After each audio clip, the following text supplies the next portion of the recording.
tal? ¿Cómo están? Tengan ustedes muy, pero muy buenas noches. Bienvenidos a esta nueva edición de Fuego Cruzado.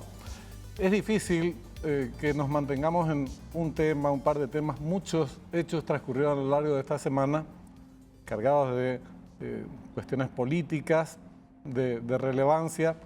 Uno de ellos con el que vamos a arrancar guarda relación a una campaña que ya viene en curso desde hace varios días o semanas, en realidad por parte de medios de comunicación.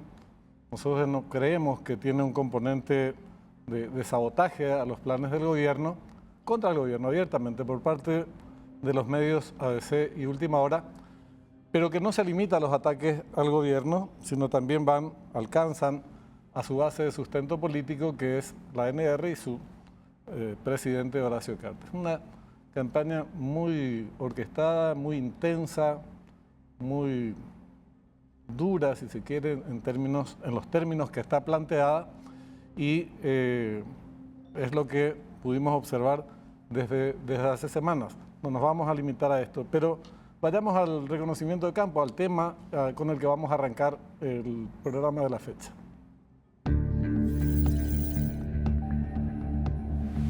A la hora que sea y por el motivo que fuere, todas las plataformas de los conglomerados mediáticos que lideran ABC y Telefuturo respectivamente concentran sus actividades en atacar al gobierno con la mayor saña que les sea posible.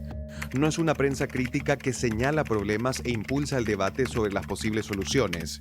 Es una prensa que agiganta cualquier conflicto, por más pequeño que sea, falsea con alevosía los hechos de la realidad y permanentemente busca crear un microclima político de inestabilidad con un único objetivo: boicotear la presidencia de Peña y erosionar su legitimidad, para así producir la alternancia que tanto desean. Para eso también deben cargar contra su principal base de sustento, la ANR, y contra su titular Horacio Cartes, quienes según la narrativa en cuestión serían responsables de hasta la inundación en el Chaco. Pero tienen un problema muy serio: la extrema debilidad y dispersión de las fuerzas opositoras, a las que de hecho suplen al asumir un rol que no es propio de la prensa. Hay cosas que nosotros normalizamos muchísimas en nuestra historia reciente, a lo largo de la historia en realidad, y una de ellas es el papel de la prensa, que se fue convirtiendo en algo tradicional, convencional, que el papel, el rol que ejercen los medios de comunicación vaya mucho más allá de la tarea de informar y de opinar inclusive, supliendo, como dice esta parte de la introducción al programa de hoy, muchas veces a los propios partidos políticos, dándole la hoja de ruta, la línea. No nos vamos a limitar a este tema, también vamos a referirnos a las filtraciones de documentos del Departamento de Estado, un hecho muy relevante para nuestro país, publicados por un medio de los Estados Unidos llamado Las Américas y replicado la semana pasada, el martes, por el diario Clarín de la Argentina, confirmando la existencia de una sociedad, una asociación ilícita entre el entonces embajador Mark Osfield, despedido por el gobierno de Donald Trump, y el presidente en funciones, Mario Abdo Benítez. Y junto con eso, la campaña que se gestó desde Paraguay para provocar sanciones en contra de Horacio Cartes y de su grupo, del grupo económico de las empresas que él lidera. Para hablar de este y otros temas que también puedan estar en el interés de nuestros invitados de hoy, están presentes los senadores. Arranco por quien está más cerca, Gustavo Leite de la ANR. ¿Qué tal, senador? ¿Cómo estás? Hola, Benjamín. Buenas noches a la audiencia. Un gusto. Gracias por invitarme. Y a mi amigo líder, a quien vas a presentar, también el gusto de estar siempre con él. Líder Amarilla, senador del PLRA. Buenas noches. Buenas noches, Benjamín. A la audiencia también vaya mi saludo. Acá al senador Leite. Y bueno, contento de estar acá para debatir nuestras ideas. Gracias. Muchas gracias. Nosotros en nuestro país muchas veces nos enfrentamos a qué es lo que hay que discutir, a disyuntivas entre la realidad y lo que le interesa a la población en su vida cotidiana y la agenda de los medios de comunicación. Y estas agendas muchas veces revisten, ustedes dirán si no, las características que estábamos comenzando al arranque del programa. ¿Qué implica? ¿Cómo valorás esta realidad que hoy estamos viviendo? Por lo menos nosotros la observamos así desde este espacio, senador.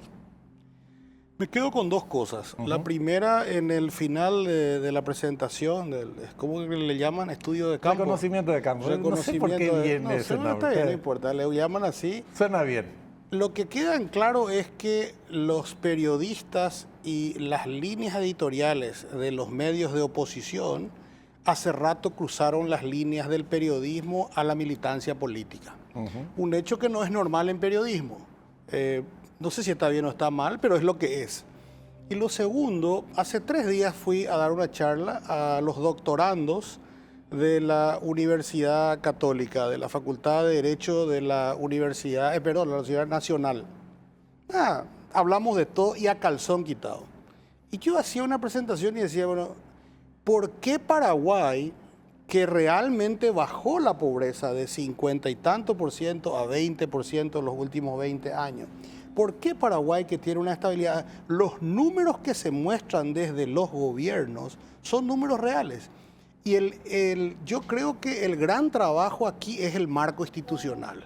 Y el marco institucional, si bien es cierto, el periodismo cuando le interesa dice nosotros tenemos libertad de prensa, nadie nos puede coartar, nadie les puede coartar. Pero entonces si quieren hacer política tienen que definirse como periodistas militantes políticos. Eso nomás, no hay luego ningún problema porque lo hacen nomás luego a cara descubierta. Entonces creo que si nos apuntáramos a los temas objetivos, es normal que los medios de comunicación sean un contralor más del gobierno, en cualquier democracia del mundo.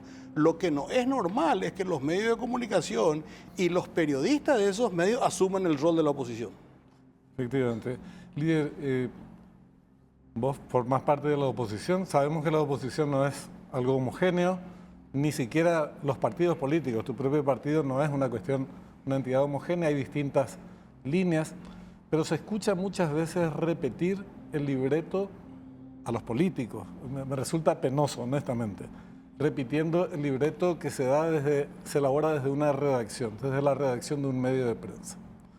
Y estamos hablando de una campaña sobre la que vamos a volver en particular. Pero este hecho, que muchos de tus colegas yo escucho, pero con muchísima, harta frecuencia, repetir esas líneas editoriales, ¿qué reflexión te merece? O si consideras que no es así también, ¿verdad? Te escuchamos. Bueno, yo veo desde tres puntos de vista, Benjamín, lo que está ocurriendo con respecto a estos temas que estamos discutiendo. En primer lugar, la necesidad de la gente en la calle. ¿Cómo le afecta a la gente, al ciudadano, en su día a día, en su disponibilidad de plata, si tiene o no plata para sustentar su día a día? Entonces la gente siente que no está pasando bien. No hay recursos, no hay circulante, la canasta familiar subió muchísimo, o cualquiera sabe eso, lo que un huevo cuesta ahora 50.000 guaraníes la cubeta, lo que antes costaba 15.000. O sea, se siente en el día cotidiano, se siente el impacto de la economía, lo difícil. Lo que nos lleva al siguiente paso. Los sectores de poder, llámese los diferentes medios de comunicación o los diferentes grupos económicos, se discuten de temas financieros. Entonces, uno no puede estar ausente a esos temas. Última hora y ABC exponen hechos que pueden ser tomados de mala manera por el otro sector, en este caso del gobierno, pero son hechos concretos, como por ejemplo, Santi Peña ¿era dueño o no era dueño de Buenovam? Él mismo lo confirmó hace unos días que sí era dueño. Durante 2 años de su gobierno sí fue dueño. Entonces expone esos hechos ABC, Última Hora, y el gobierno dice, no, esto es un ataque contra mi persona, contra mi gobierno. Pero al reconocer el propio presidente de que sí fue dueño del banco durante este tiempo, digamos, no es tan un ataque. Era cierto lo que exponía. El otro del grupo dice que, bueno, es un ataque y ahí empieza una guerra. Por supuesto, entiendo yo, Benjamín, y creo que todos entendemos, de que hay intereses detrás de eso. Yo no desconozco eso. Hay intereses de los dueños de medios de comunicación, del grupo A y del grupo B. Todos seguramente tienen sus intereses. Pero yéndonos a los hechos, son hechos así expuestos que finalmente se confirman. Entonces, no sé si hasta dónde podemos hablar de ataque de un sector hacia otro sector. No sé hasta dónde podemos decir que es ataque porque finalmente son hechos confirmados. Primer tema. Y segundo tema, de ninguna manera en mi caso particular, y creo que una gran mayoría de la oposición, seguimos la agenda de nadie, sino que vienen hechos concretos, saltan hechos concretos y de repente uno es una realidad política y nosotros somos la voz, digamos, de esa expresión de la ciudadanía que tenemos que hacernos eco a veces de algunos hechos que se discuten ante la opinión pública o se discuten en los ambientes en que nos... Eso nomás es lo que hacemos, Benjamín, no es que nosotros seguimos la agenda de absolutamente nadie, ¿verdad? Y la oposición, para terminar, la oposición, es cierto, no es un grupo homogéneo, pero es un grupo importante en el Paraguay. Hoy tiene mayoría, lógicamente, el Partido Colorado en ambas cámaras, diputados, senadores. La Corte Suprema de Justicia son 7 ministros colorados contra 2 prácticamente. En todos los estados de poder tiene el Partido Colorado, pero no tiene mayoría. Tiene poder, pero no tiene mayoría. ¿Por qué? Porque lo que ya dijimos, ganó las elecciones con un 38 a 40% de los votos. El 60% de los votos está en contra o no le votaron directamente a este modelo. Lo que significa, nosotros no nos juntamos, no hicimos estrategia de campaña, no pudimos congeniar nuestras ideas, perfecto, fue nuestro error, pero no significa que este gobierno desde el inicio haya tenido mayoría como se quiere, o sea, como se está gobernando hoy en día. Entonces, Benjamín, tarea pendiente nuestra, para ir redondeando la idea, tarea pendiente nuestra de la oposición es, por supuesto, congeniar esas ideas, armar las estrategias para las siguientes vueltas de las elecciones, producir resultados y no estar plagueándonos por lo que ocurre, por lo que hace otra gente, sino que nosotros también seamos propuestas de solución para lo que se viene en el futuro. Ese es nuestro desafío y en eso tenemos que trabajar, a pesar de que nos puteamos, a veces nos discutimos, pero ese es el desafío más importante que tenemos como oposición. Si nos fijamos, tomamos de enero a esta parte nomás, vamos a encontrar que el último episodio que generó escándalo mediático por parte de estos grupos en particular es a lo que se refirió recién líder, el tema de la relación del presidente con un grupo económico en particular. Pero semanas antes fueron los pupitres, un tiempito antes fueron los kits escolares, más atrás estuvo el tema de Hambre Cero, por un caso que está en discusión, muy turbio, sobre el famoso curecaldo en una escuela de Mariano Roque Alonso. Antes estuvieron los Lalo Chat, que después desaparecieron, por cierto, porque empezaron a aparecer otros actores que no era muy conveniente para los promotores de la difusión de esta información. El helicóptero, ¿verdad? Que te estoy citando así de paso y de memoria, probablemente alarguemos la lista. Pero, Gustavo, ¿vos crees que es como dice el senador líder Amarilla, que los medios exponen hechos y la oposición los toma, los plantea porque son hechos, como este caso de Bueno, por ejemplo, y la relación del presidente? Yo creo que los hechos están. Una cosa es contar los hechos, otra cosa es demonizar los hechos. Es el presidente de la República quien tiene que explicar, y creo que explicó, ¿verdad?, sobre sus inversiones y su deshacerse de sus inversiones. Está bien. Les puede convencer o no a la gente, ¿verdad?, de que sea parte del demonio, eso ya cada uno va a entender como quiera. Pero yo sí creo, como dice el líder, hay un grupo en la oposición, por lo menos en el Senado, que es donde nosotros convivimos, que se levanta y lee qué quiere ABC y Última Hora que se diga y repiten. Y hay otros como líder, y tengo que reconocerlo, que tienen su propio criterio. Y te decía antes fuera de micrófono, con líder tenemos sendas batallas culturales, filosóficas, pero jamás nos perdimos el respeto, ni nos vamos a perder. Y creo que por ahí tenemos que ir trabajando. Ahora, de que los medios tienen agenda, tienen agenda. Yo no escuché, y ni vas a escuchar, ABC publicar que la plana mayor, todos los directivos de Banco Atlas fueron sancionados por faltas graves por el Banco Central en el 2017. No va a salir nunca, ni va a salir en Última Hora, ni va a salir ni un medio. Ni van a decir, ni nos dijeron en la CBI que si agarraron o no agarraron la plata de Leo. Ya no acordamos porque ya fue hace rato y en todo caso... Cabeza Branca. Cabeza Branca. No crédito. Entonces, aquí Yo me quedo con lo que dice el líder. Es una puja donde los medios de comunicación toman sus partidos. Y yo creo que el Partido Colorado, y en especial Honor Colorado, es un impedimento para que los dueños de los medios de comunicación sean los verdaderos patrones totales de Paraguay. Ya son patrones de varios sectores, pero ahora quieren agarrar el poder total, y ahí es donde la oposición seguramente va a tener que ser muy cuidadosa. Estoy casi seguro que en las próximas elecciones ABC, Última Hora y todos sus periodistas van a apoyar de vuelta a la oposición, no importa quién sea. Y nosotros nos vamos a campanear con la gente, como siempre lo hicimos.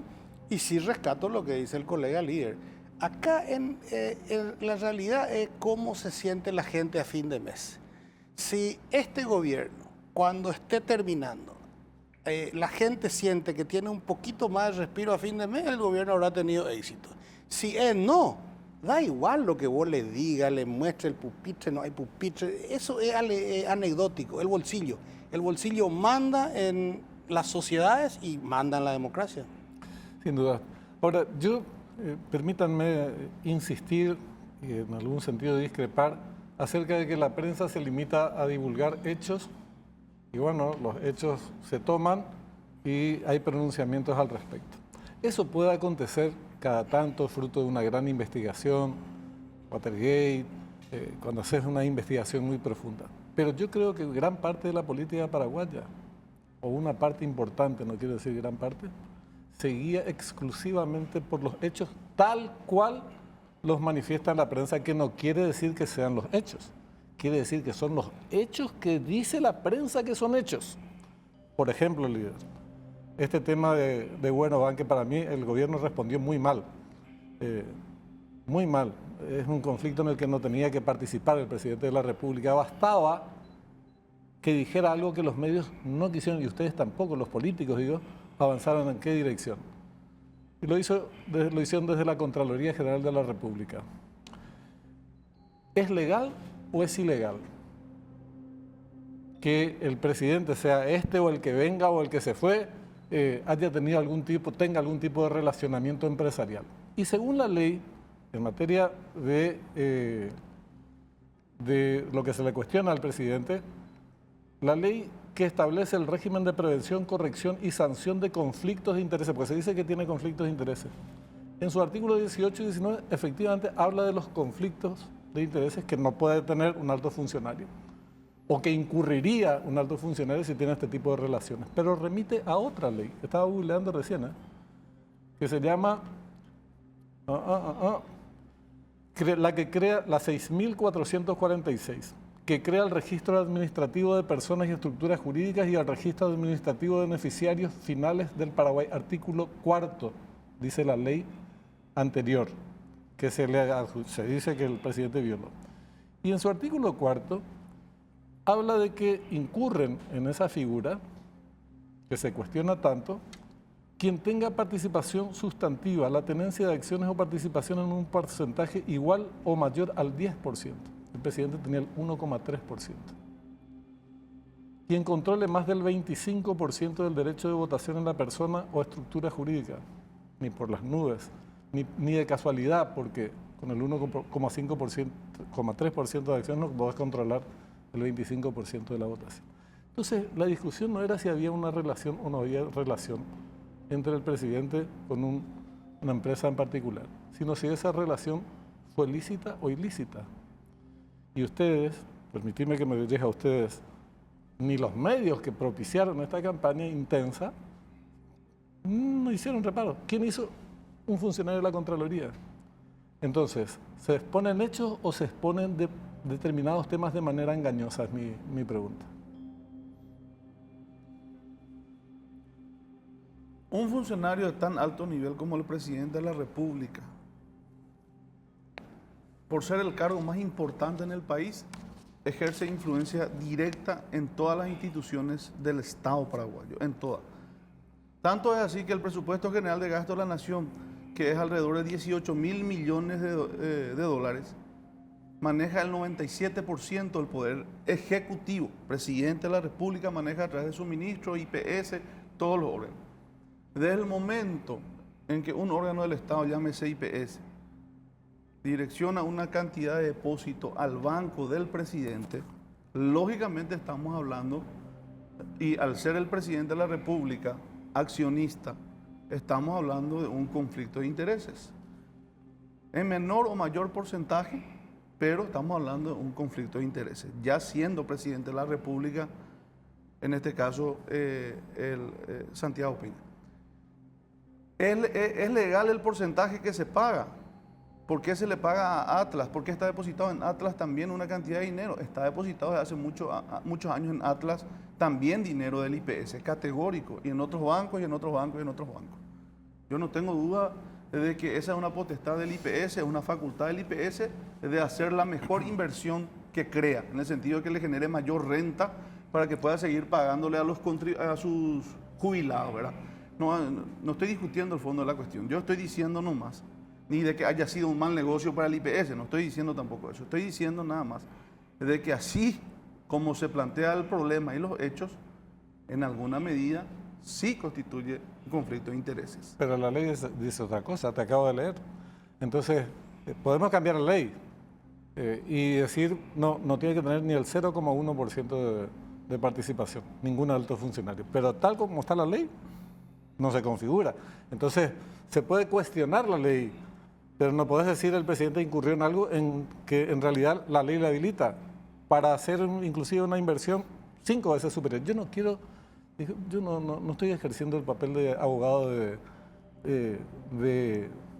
Peña, Santiago Peña, ni tampoco de fiscal de la oposición, sí. Pero lo que quiero decir es que el cuestionamiento parte de un hecho que se contó a medias. Y la respuesta, claro, fue equivocada por parte del gobierno. En vez de decir 3 cosas, un abogado salió a entrar a discutir, meterse en un conflicto entre un grupo y otro que no tenía relación. ¿Vos qué pensás sobre esto en particular, Gustavo?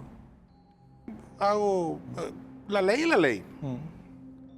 Lo que se tiene que probar es que se haya direccionado en contra de reglas esa plata al IPS si es que él era accionista, cosa que hasta ahora no se probó. Me imagino que hay una licitación por fondo, hay ratios de solvencia que tienen que tener las instituciones financieras para llevar un X dinero.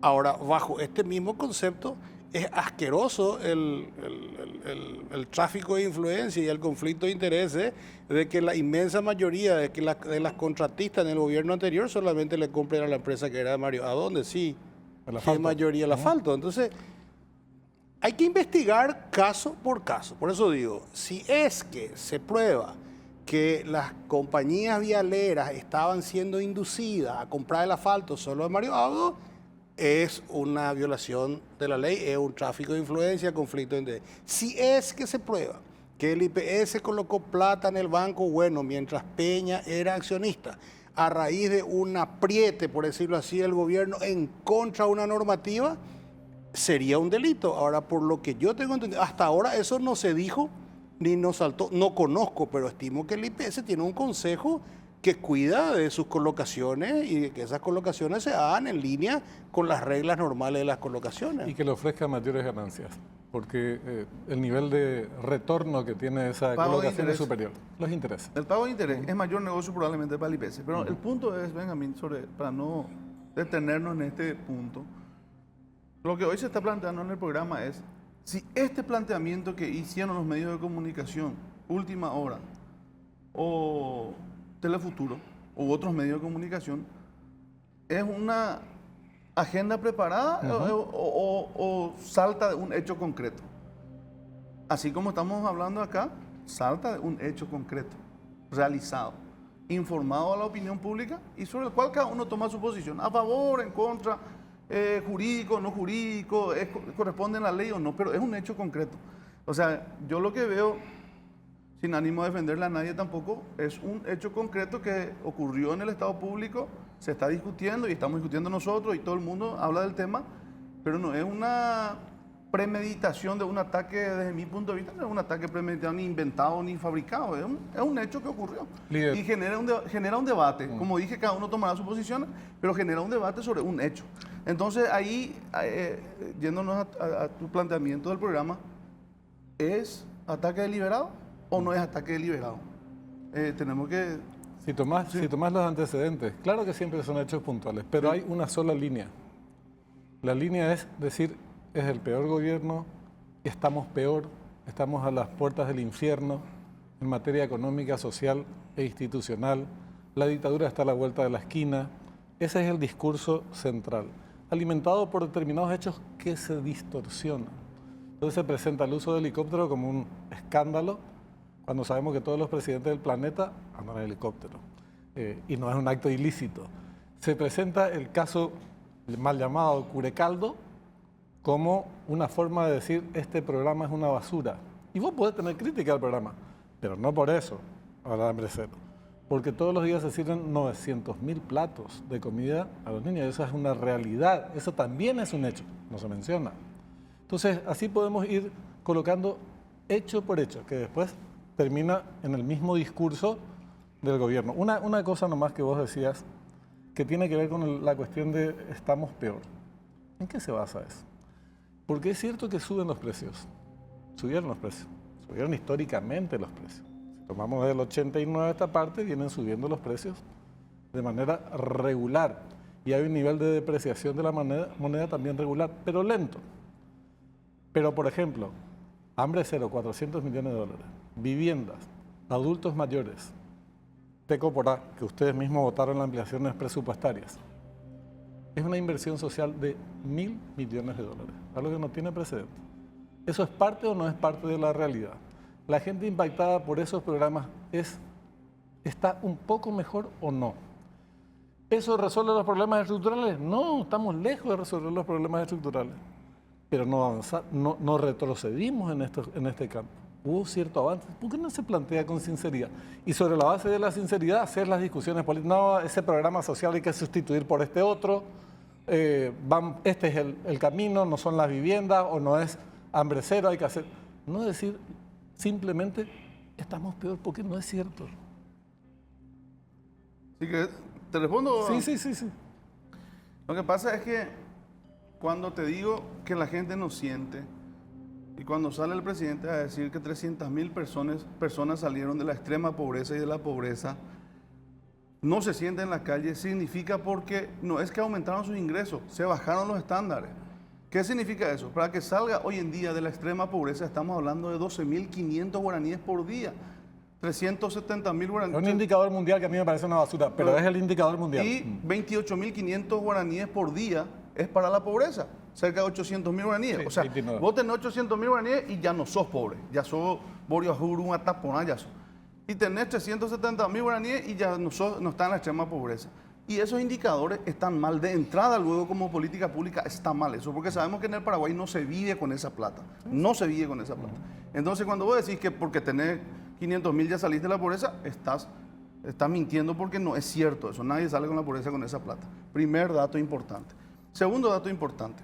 Perfecto, yo celebro el programa Hambre Cero. Y siempre dije, Gobernación de Central, Liberal, 93, Wagner fue el primero que implementó el programa de comida en los colegios. Fue viejo, este gobierno agarró y está multiplicando y le llega a toda la familia. Y comparto el criterio de Hambre Cero.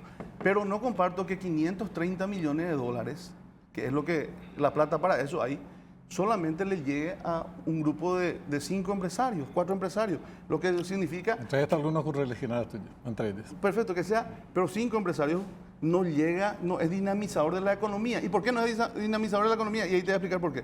Porque solamente en el pliego de bases y condiciones, el 10% nomás compran de los productos, hasta el 10% nomás compran de la agricultura familiar campesina. Hasta un 10%. En el pliego dice eso. Hasta un 10% nomás se va a comprar de esa gente y el resto se puede traer importación, se puede traer de donde se quiera las verduras y demás que se necesita para la comida.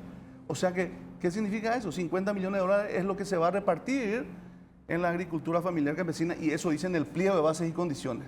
Entonces, conclusión, no es dinamizador de la economía y eso hace que la gente no sienta beneficio económico con todos estos programas. A pesar de que hay mucha plata circulante en la calle, no bajé la plata, Benjamín, no bajé la plata, lo mitame.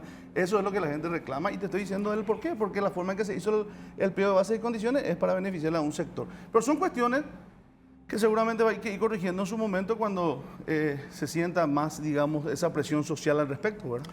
Vamos a cambiar de tema, pero no sé si querés decir algo más al respecto, Gustavo. Yo concuerdo con Líder en la sensación de la gente.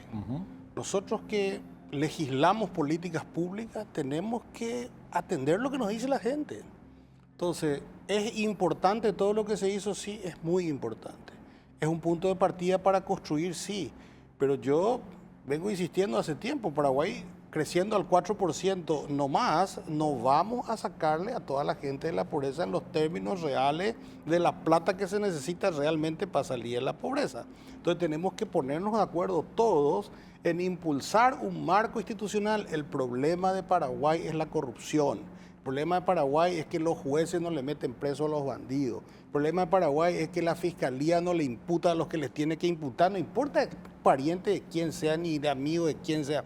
Si nosotros logramos transmitir ese marco institucional, Paraguay puede ser Corea. Entonces, tenemos unas ciertas patas que los políticos podemos intervenir, hay otras patas que otros poderes del Estado tienen que hacer su trabajo también. Solamente para pasar de tema, no quiero dejar de decir un par de cositas. Los problemas que existen en la sociedad, que vienen de antes, por cierto, no son nuevos, estamos todavía lejos de resolverlos de carácter estructural. Sin embargo, hay cosas que se hicieron bien, como mencionaba recién el senador Leite. Hay cosas que se hacen mal también. Y hay cuestionamientos a la gestión de determinadas carteras, mismo desde las propias filas del oficialismo y él, ¿verdad? Y hay cosas que no se hacen, que deberían hacerse. Pero, sin embargo, cuando se dice todo está mal y se articula una campaña basada en verdades a medias, hechos parcialmente contados, y se traduce en un ataque sistemático al gobierno, estamos ante una cuestión de sabotaje político.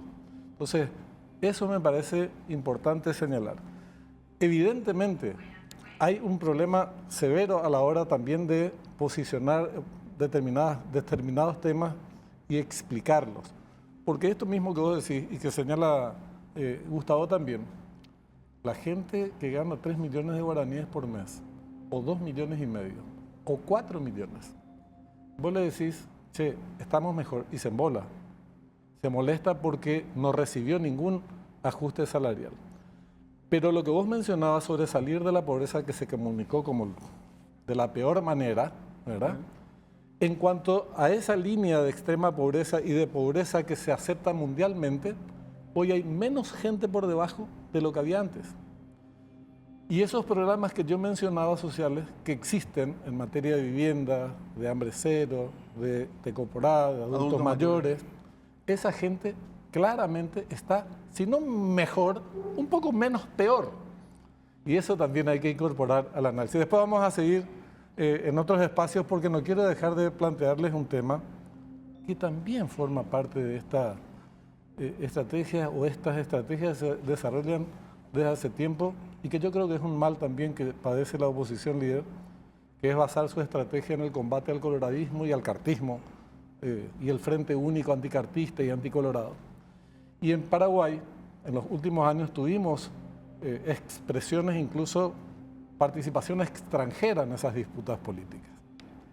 Desde la Embajada Americana se propiciaba eso con Mark Oswald y se combatía abiertamente al cartismo como el responsable de todos los males habidos y por haber. Y la oposición, o parte de ella, se sumó a esta cuestión impulsada desde los medios. ¿Qué pasó? ¿Por qué traigo el tema a colación?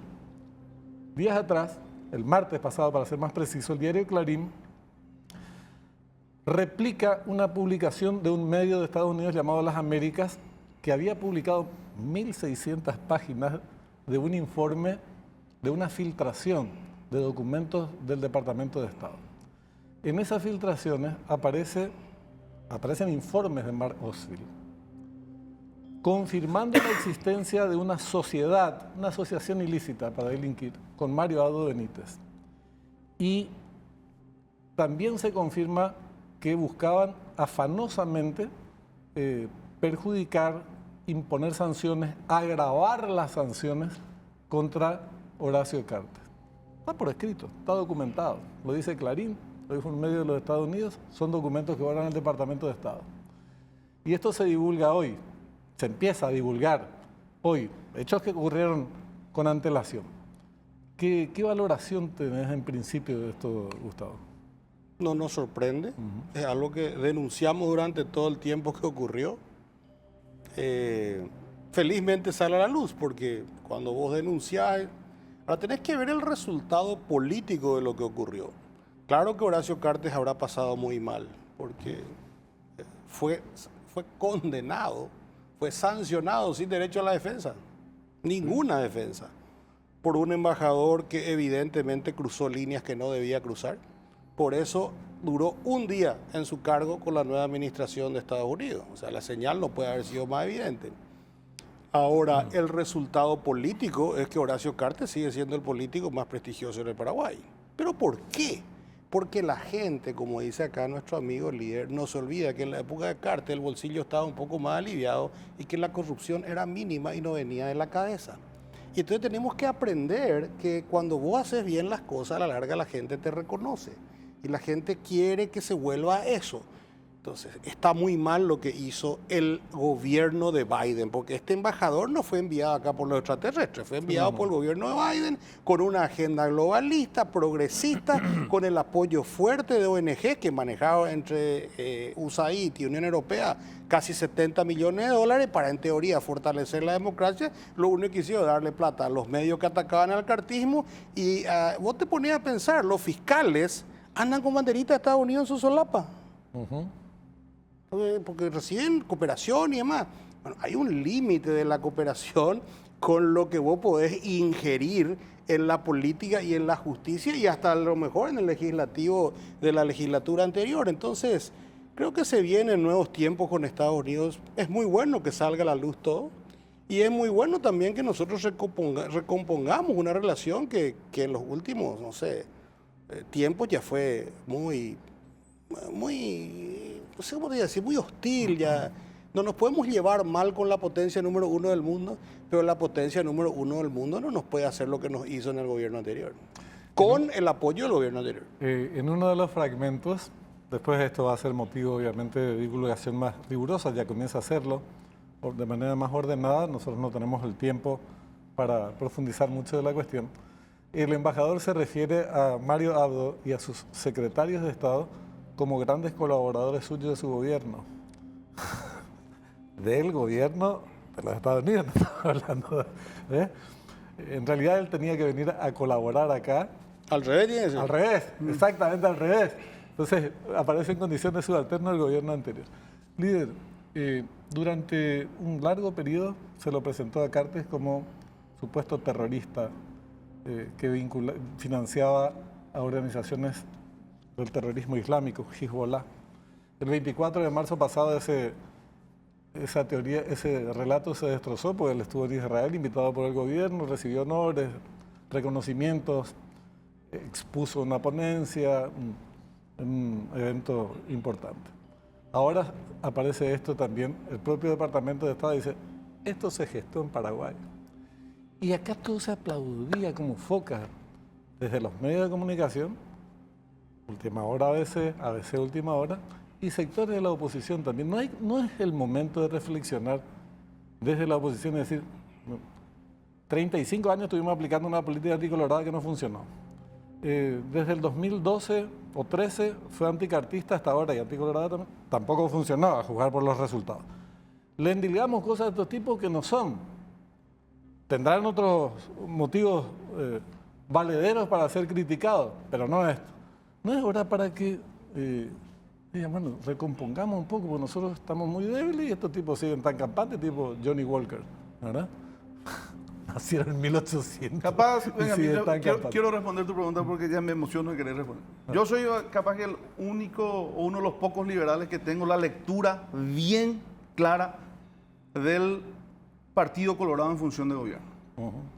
Partido Colorado en función de gobierno, hace 80 años, el mismo juego de siempre, gobierno-oposición.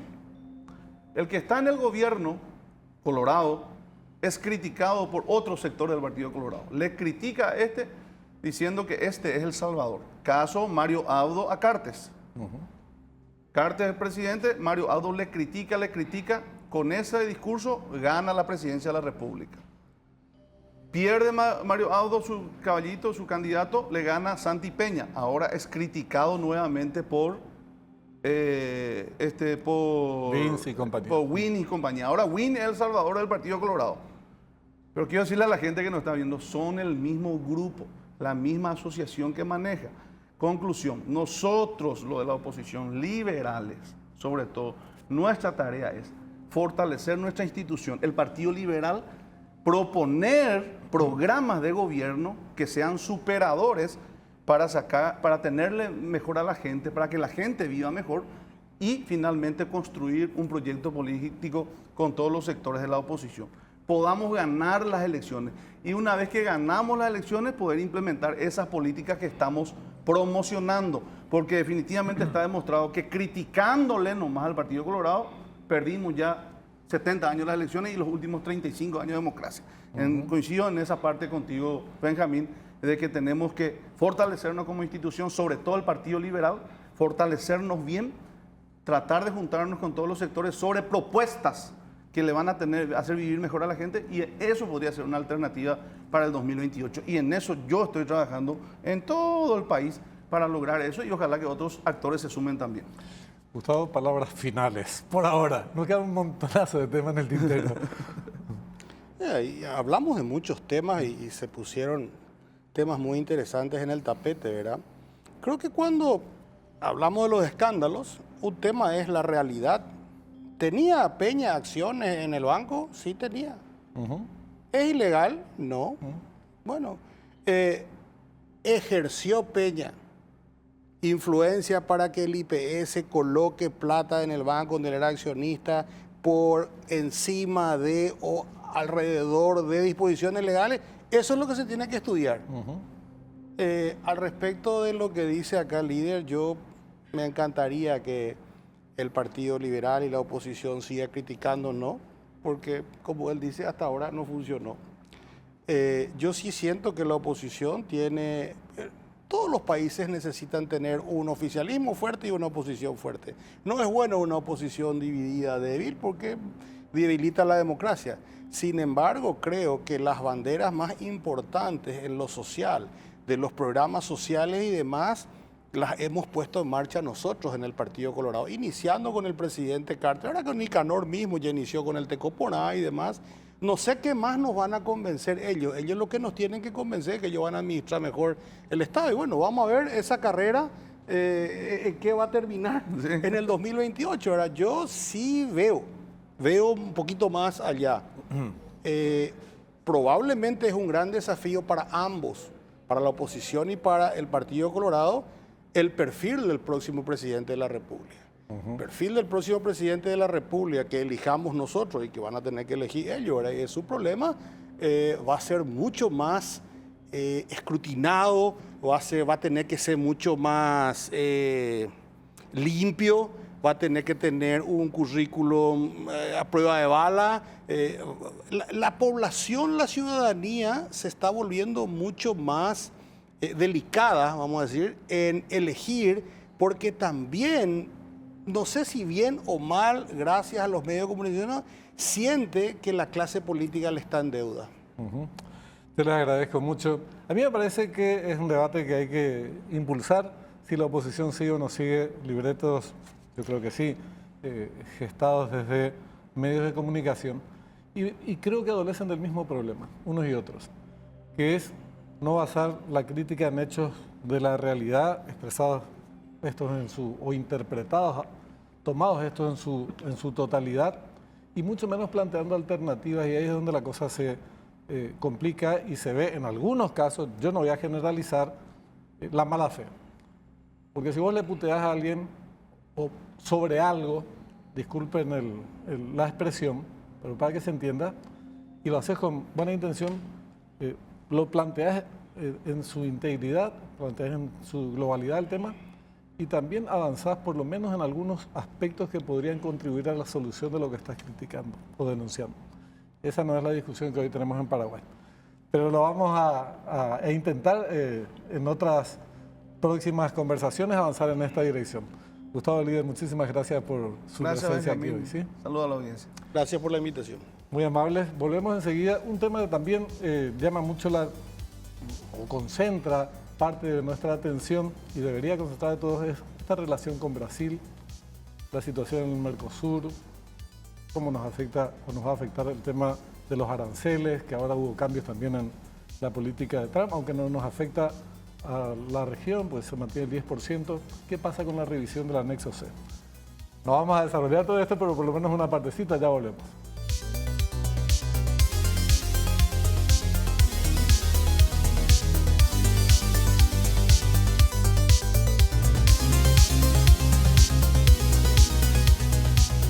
Segundo bloque de Fuego Cruzado, te comentamos algo.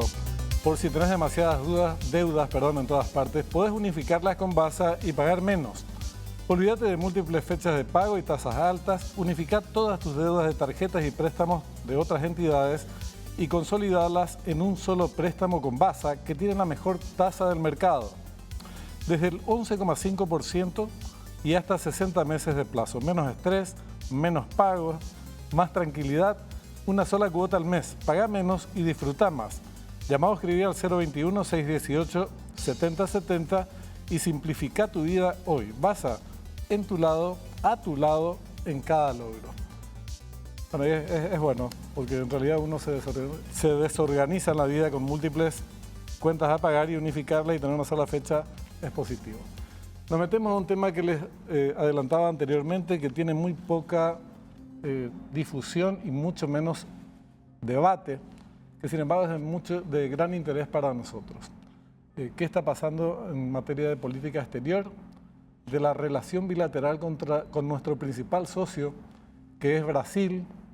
Días atrás estuvo Milei. ¿Qué pasa con el Mercosur? ¿Qué quiere hacer Argentina? ¿Cortarse sola, como en algún momento quiso hacerlo Uruguay? Que si no se concretó fue porque China nomás le dijo que no porque Uruguay no lo quisiera. Y por si todos estos títulos fueran poco, vienen los cambios que se están dando a nivel mundial con sus idas y vueltas, con los cambios que se dan también en materia de política económica del gobierno de Estados Unidos, imponiendo aranceles al resto del planeta, que ahora los bajó. Excepto para China, mantienen 10% para el resto y ahí hay efectos que se van a registrar. Para hablar, no vamos a poder hablar de todos estos temas, pero por lo menos partecita, tema Brasil, se complicó la relación, hay un impas de las relaciones y está entre medio la revisión del anexo C. Estamos con Julieta Gedubán como invitada, la buscamos mucho a Julieta. Ella es investigadora académica y consultora. ¿Qué tal? ¿Cómo estás, Julieta? Hola, muy bien, un placer estar acá. Gracias por la invitación. Una vez hablamos, estaba del otro lado del mundo ella, en Taiwán estabas en aquella oportunidad, ¿verdad? Bueno, este tema de la relación con Brasil, estamos en un impasse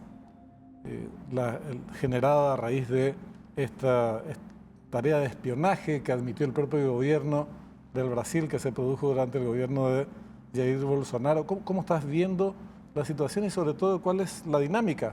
En algún momento se tiene que resolver. La pregunta es cómo y, digamos, cumpliendo qué tipo de requisitos. Sí, vemos que es un caso de una consideración bastante importante, ¿no? Estamos hablando de un espionaje de un socio y aliado para Paraguay, que es Brasil, con el que comparten muchos temas en común de gran importancia: comercio, infraestructura, migración. Hay muchos temas en la agenda bilateral entre Brasil y Paraguay. Itaipú es uno de los grandes, ¿no? Es uno de los temas pesados. Entonces, este caso de espionaje, bueno, quiebra un poco la confianza de Paraguay y, bueno, pone en suspenso las negociaciones que se están dando. Se tendrían que avanzar y terminar en estos próximos meses sobre una cuestión que se habla mucho: cuál es el costo de la energía, cómo se distribuye esta energía, y que Paraguay sigue muy atento. La relación con Brasil en general es muy positiva, suele ser muy cercana y de hecho hemos visto que salvando ciertas ocasiones, Peña y Lula parecen llevarse muy bien, ¿no? A pesar de las diferencias políticas entre los gobiernos o ideológicas, en general parece que es una relación que fluye, pero bueno, ahí han habido obstáculos en esta relación. Esto último de la cuestión del espionaje y el hackeo es una, pero también hace relativamente poco tuvo este golpe que recibió el canciller Ramírez Lezcano en las elecciones de la OEA y lo que pensaba que era un respaldo, un apoyo seguro por parte de Brasil no lo fue. Entonces, una vez que trataron de recomponer de vuelta la relación, no porque estuviera rota ni fragmentada, sino porque bueno, hubo un golpe también al orgullo del canciller paraguayo, sucede esto, ¿no? Ahí, sí. ¿Cómo administras algo? Porque Brasil se pide explicación. A mí me parece que en un primer momento hubo cierta displicencia en materia de respuesta. No, es una publicación, no pasa nada más o menos. Al día siguiente, ya confirmando Lula la cuestión, se le convoca al embajador paraguayo, que diplomáticamente es una medida correcta, que venga al país, y se pide explicaciones. Junto con eso se suspende la revisión del anexo C. Pero estas explicaciones, te va a dar Brasil alguna explicación. ¿Y después qué pasa? ¿Cómo avanzamos en la recomposición de estas relaciones? Porque solamente un chiflado podría decir, vamos a escalar este conflicto. Sí, creo que coincido con vos. La postura, las acciones que tomó Paraguay me parece que fueron correctas. Al principio, si bien Paraguay trató de desactivar el conflicto lo más rápido posible, porque, bueno, yo creo que venía muy golpeado por varios otros casos de filtraciones de datos y vulnerabilidad de la base informática de las instituciones, con primero el caso de China, que se habló del hackeo de China, después, bueno, hace unas semanas hablaron de otras bases de datos institucionales que estaban a la venta en la parte oscura de Internet, ¿no? Entonces venía un poco golpeado y esperó a que Brasil sacara un comunicado, también parando un poco la pelota diciendo, bueno, esto viene de los medios, vamos a ver qué dice el gobierno de Brasil. Y el gobierno de Brasil lo terminó confirmando. Claro, estaban esperando que defiendan. No, esto no existe. Claro. Sí, saben que hubo. En el gobierno anterior se le estuvo espiando a Paraguay. Claro. Entonces, bueno, eso desestabilizó un poco la búsqueda de desactivar el conflicto, porque además la opinión pública y las cuestiones de política interna también presionaron mucho al gobierno para que haga algo, ¿no? No creo que haya sido una mala decisión la de congelar un poco las negociaciones, un tiempo que debería ser determinados, después por ahí lo explicamos un poco más. Y también el llamado a consulta al embajador de Paraguay en Brasil y también el pedido de explicaciones de una reunión con el embajador de Brasil en Paraguay. De ahí, ¿qué pasa? Porque ayer lo escuchamos muy efusivo al canciller paraguayo, hablando de soberanía nacional, que hay que defender los intereses de Paraguay, en un tono un poco más enojado que antes. No sabemos si esto deviene a que no obtuvo las respuestas necesarias, o también puede ser una postura, una impostura del canciller o del gobierno paraguayo para presionar más a Brasil, fingiendo un enojo, un nacionalismo exacerbado, ¿no? Ahora, porque el Mercosur tiene otra vez una agenda bastante complicada, ¿verdad? Pues está el tema arancelario con Estados Unidos, el acuerdo pendiente que por momentos pareciera que se podría reflotar, el tratado de acuerdo con la Unión Europea, ¿verdad? Y las intenciones de Argentina de avanzar hacia un tratado de libre comercio con Estados Unidos. Entonces, además de hidrovía, ¿verdad?, que podés meter en este caldo, en esta cacerola. Son y más ingredientes todavía. Pero volviendo al tema de la relación con Brasil y después pasamos al tema Mercosur. ¿Cómo se supera este estadio? ¿Y cómo queda lo de la revisión del anexo C que vos querías opinar al respecto? Porque algunos dicen que es muy inconveniente no avanzar rápido en esa dirección. Yo no encuentro, la verdad, la inconveniencia. No, busqué, a ver, pero a lo mejor vos no iluminás el camino. Sí, coincido con que para mí fue un paso necesario de suspender las negociaciones por un tiempo.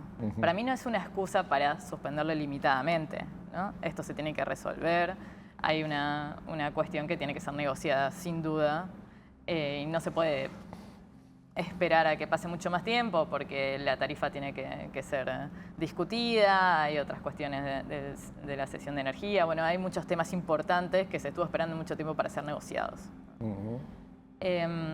Pero sí creo que Paraguay tenía que enfriar las negociaciones para volver a tener el control de la discusión, ¿no? Porque bueno, Paraguay fue un estado vulnerado por el adversario con el que tiene que negociar. Claro. Y tiene que tener la información clara de qué pasó, quiénes fueron los que realizaron este hecho, qué datos tienen. Paraguay está en una situación de desventaja si es que Brasil obtuvo datos sobre la negociación que ellos utilizan para bueno, debatir, ¿no? Entonces, creo que sí es importante que se presione a Brasil para que Brasil, ya que el gobierno de Brasil, de Lula, se mostró bastante abierto, admitiendo que hubo una acción poco transparente por parte del gobierno de Bolsonaro y hizo declaraciones bastante rápidas. También sería bueno que el gobierno de Lula diera esta información lo más pronto posible. Además hay que ver también si hay responsabilidades en nuestro propio país. ¿Cuándo se supo? Porque al comienzo también se quiso darle un uso político a esta cuestión. No, este gobierno ya sabía, no hizo nada. No, el gobierno anterior dejó un tema, pero era sobre otra cuestión, no era referido a Brasil. En Brasil, por cierto, ya tomaron conocimiento en mayo del año pasado de este tema. Nosotros nos enteramos en abril por la prensa brasileña, ¿verdad? Entonces, de que hay tela que cortar sin lugar a dudas, incluyendo posibles responsabilidades locales si las hubiere. Si las hay, bueno, se verá qué hacer al respecto. Ahora, con Brasil, en algún momento la cosa te darán una explicación, habrá que recomponer la relación y no mucho más que eso, Julieta. No sé qué más. Podés anotar en el debe y haber, me deben una. Y poder usar incluso esto en otro tipo de negociaciones, como por ejemplo la revisión del anexo C, claro, ¿verdad? Que entren a sabiendas que están en deuda con nuestro país. Sí, sí. Yo creo que es una carta de negociación que Paraguay puede usar si lo usa sabiamente, ¿no? Pero las negociaciones tienen que darse tarde o temprano, esperemos que sea más temprano que tarde. Y Paraguay, una vez que está en conocimiento de toda la información y que después puede seguir haciendo una investigación con Brasil de forma interna, lo que sea, pero la discusión se tiene que dar. Las relaciones de una forma u otra tienen que volver a ser fluidas, no podés Paraguay no puede darse el lujo de marcar a Brasil como un adversario porque comparte demasiados temas en la agenda en común que tienen que tratar. Cuando vino Milei días atrás, la prensa argentina se refirió al hecho, asumiendo que no estaba en la agenda ni del presidente Milei ni en la agenda de la presidencia de Paraguay. Nos enteramos en el día mismo que eso iba a suceder. La prensa argentina insistió en que venía con una postura, no recuerdo los términos, pero para pedir el apoyo de Paraguay versus Brasil. Ese enfoque le dio Clarín, por ejemplo, de Argentina. Yo admito que me cuesta mucho disimular mi desprecio hacia Milei, porque él desprecia a todo aquel que piense distinto, ¿eh? Entonces, desprecio a los que desprecian por este tipo de consideraciones. Es muy mal educado. Pero le pido disculpas a los que le siguen de buena fe, que por ahí se sienten molestos por mi desprecio. Este discurso realmente puede ser lo del anuncio de la prensa, porque no supimos el contenido de la reunión. No lo supimos. Fue por lo que se filtró en los medios argentinos, fue una decisión, el viaje fue una decisión tomada a último momento del día anterior, ¿no? Entonces, en las agendas no aparecían las agendas de ninguno y las declaraciones que hicieron públicas no dieron ningún indicio de qué es lo que se conversó. Sí mismo. Entonces, Ni hubo preguntas, entonces se acabó la fiesta y chao. Por el lado argentino se hablaba de que podían conversar sobre los aranceles de Trump, sobre el Mercosur de la Unión Europea y esto de hacer un frente común contra el gobierno de Brasil o el gobierno de Lula. Por parte de Paraguay se habló de que probablemente Peña hiciera algún tipo de reclamo por las deudas de Yacyretá. Pero son todos temas al aire porque finalmente no se confirmó nada.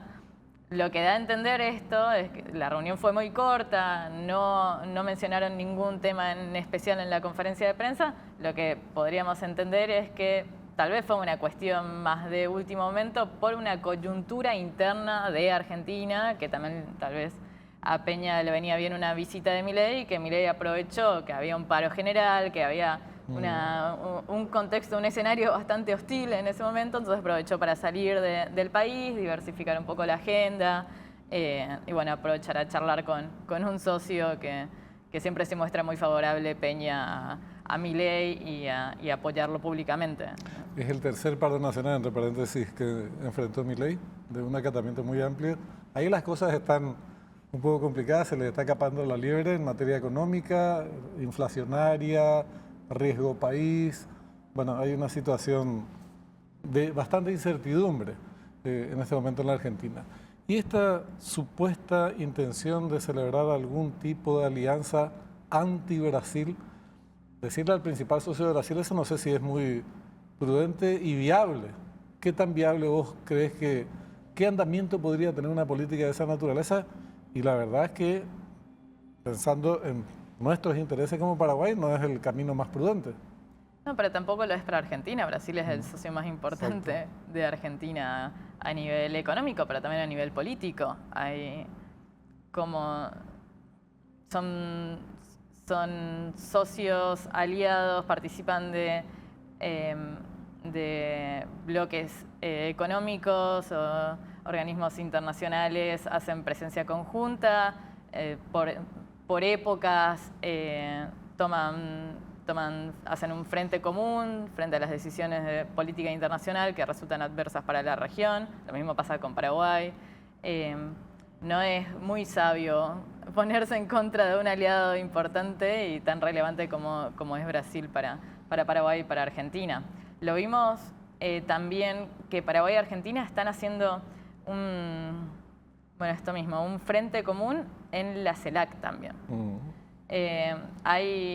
Sucedió por segunda vez. ¿Qué se puede sacar de ese encuentro de la CELAC? ¿Se puede sacar algo limpio? La CELAC no está en un momento de importancia o de relevancia. No está en un buen momento. Creo que lo más interesante que puede pasar con la CELAC es que se viene la cumbre CELAC-China, que eso podría ser interesante, ver quién asiste a la cumbre, si va a Paraguay, si va a Argentina, se hace en Beijing. Eso puede ser bastante interesante de ver.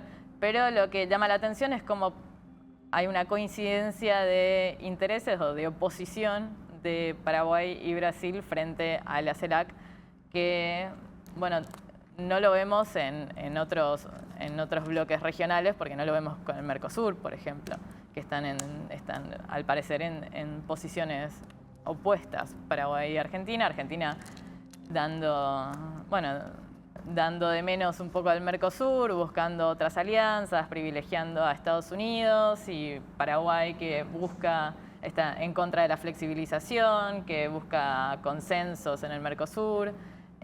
Pero hay una coincidencia que tiene mucho que ver también con lo ideológico en contra de la CELAC, que bueno, vamos a ver cómo se desarrolla esto también. O sea, yo no entiendo mucho, honestamente, porque no hay debate ideológico tampoco, cuando se buscan identidades, por ejemplo con el gobierno de Milei, en términos de políticas prácticas económicas, por más que hayan similitudes ideológicas en materia discursiva, en la práctica Paraguay tiene un modelo distinto y ejecuta programas diferentes que él los podría considerar populistas fácilmente. por ejemplo, Hambre Cero, Adultos Mayores, Tecoporá, Viviendas, son programas que para nada serían respaldados por Milei, que considera este tipo de cuestiones populistas. Pero digamos que es otra discusión. Desafíos del Mercosur y de Paraguay en materia de política exterior a corto plazo, ¿cuáles mencionarías así puntualmente, Julieta? Bueno, el Mercosur es mantener la unidad. La búsqueda de un consenso mínimo parece dificilísimo en la coyuntura que vemos hoy. Ya habías mencionado el interés de Uruguay de firmar un tratado de libre comercio con China, Argentina, que quiere hacer lo mismo con Estados Unidos, aunque ninguna de las dos potencias realmente está interesada en eso, ni China hacerlo solo con Uruguay, ni Estados Unidos hacerlo con Argentina.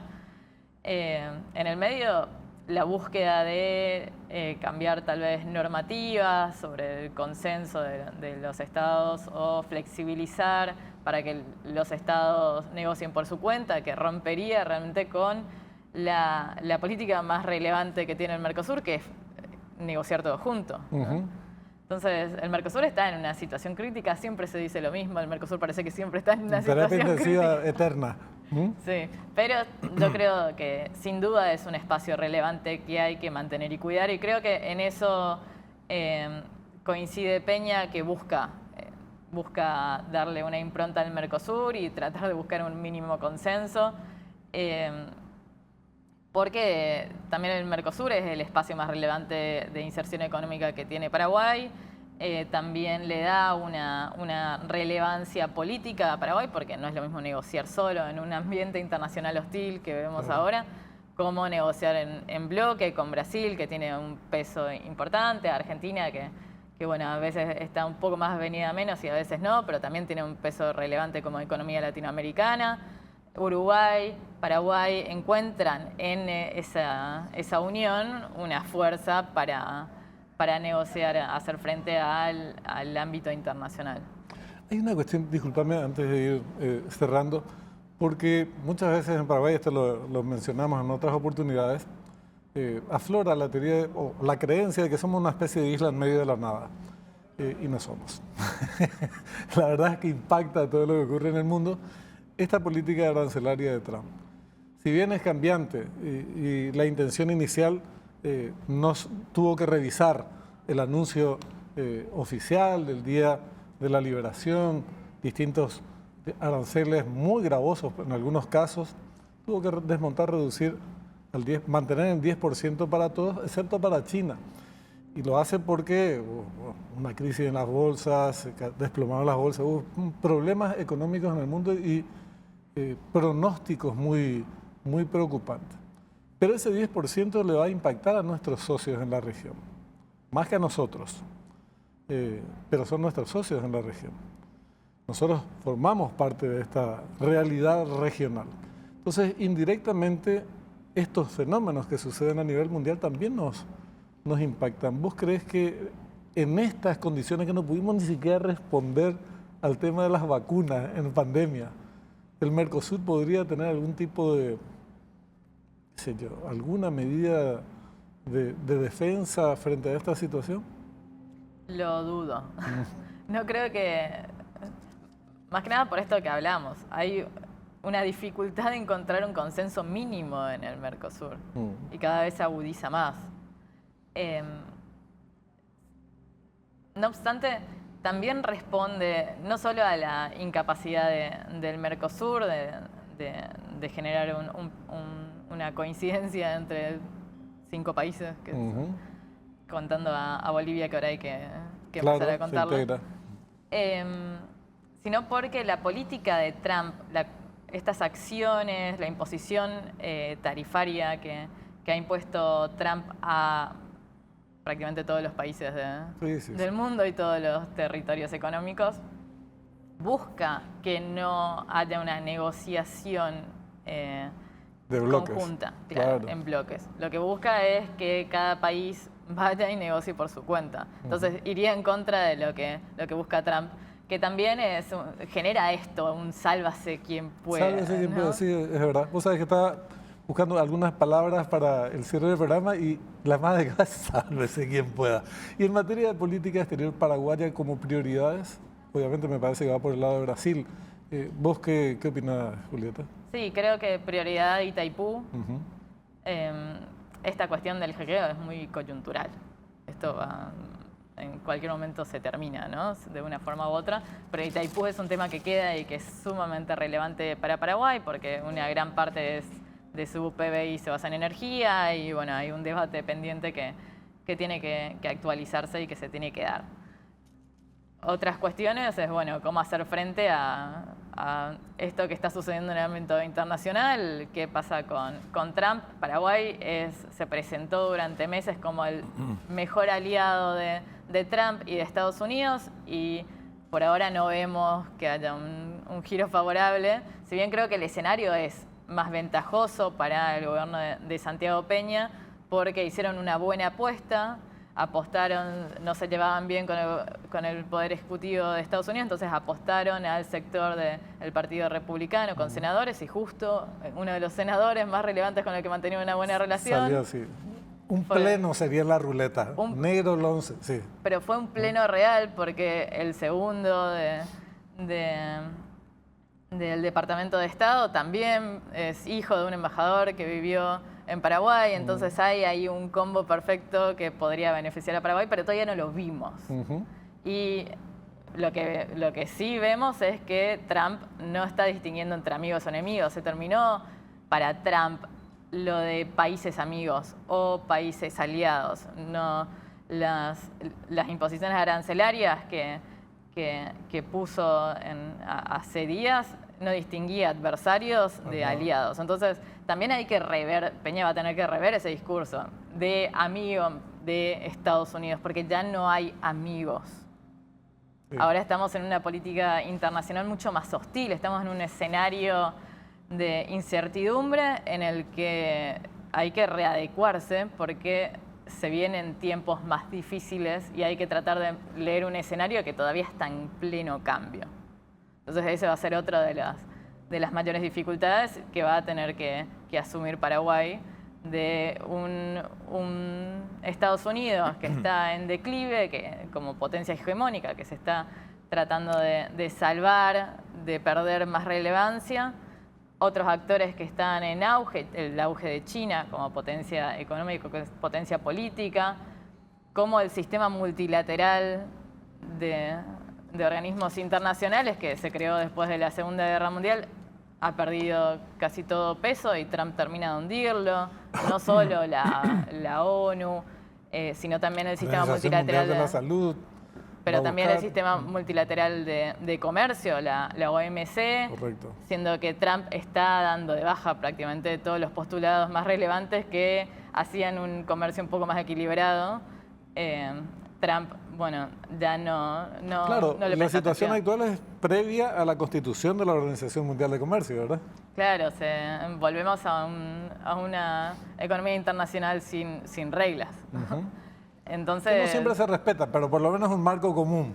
Claro, es lo que pasa. Siempre la ONU parece que no sirve, pero es mejor tener un organismo a donde reclamar que no tenerlo, ¿no? Lo mismo pasa con la OMC. Hay formas de, bueno, tenés los dumpings y tenés formas de sacar ventaja fuera de estas normativas, pero al menos tenés un lugar donde reclamar y tenés un montón de normativas que, bueno, hacen que sea un poco más ordenado, haya una estructura. Cuando no hay una estructura es muy difícil, y más para países pequeños, tener un poco de incidencia y ser escuchados. Julieta, súper interesante la charla, te agradecemos mucho. Vamos a tratar de, ni bien estés por nuestro país, contactarte para profundizar estas cuestiones. No, un placer cuando gusten. Julieta Hedvan, investigadora académica, consultora, estuvo con nosotros hoy. Vamos a insistir en este tipo de contactos y de estas charlas que son muy útiles y nos preparan para eventos que se van a suceder, que se están sucediendo en el ámbito bilateral, regional e internacional. Nosotros terminamos el programa, pero antes de concluir, una recomendación. Con base a decirle sí a todo lo que querés en el 2025, Pedí un préstamo personal y paga cuotas reales de 35.000 guaraníes por millón. Si querés viajar, viaja. Si querés comprarte un nuevo cel, comprá. Si querés cambiar los muebles, cambia. Date el gusto de hacerlo con Basa y sus préstamos de cuotas reales de solo 35.000 guaraníes por millón. Llamado o escribí al 021-618-7070. Basa, a tu lado en cada logro. Gracias por habernos acompañado estos minutos. Nos reencontramos como siempre el domingo que viene a las 21 horas. Hasta entonces.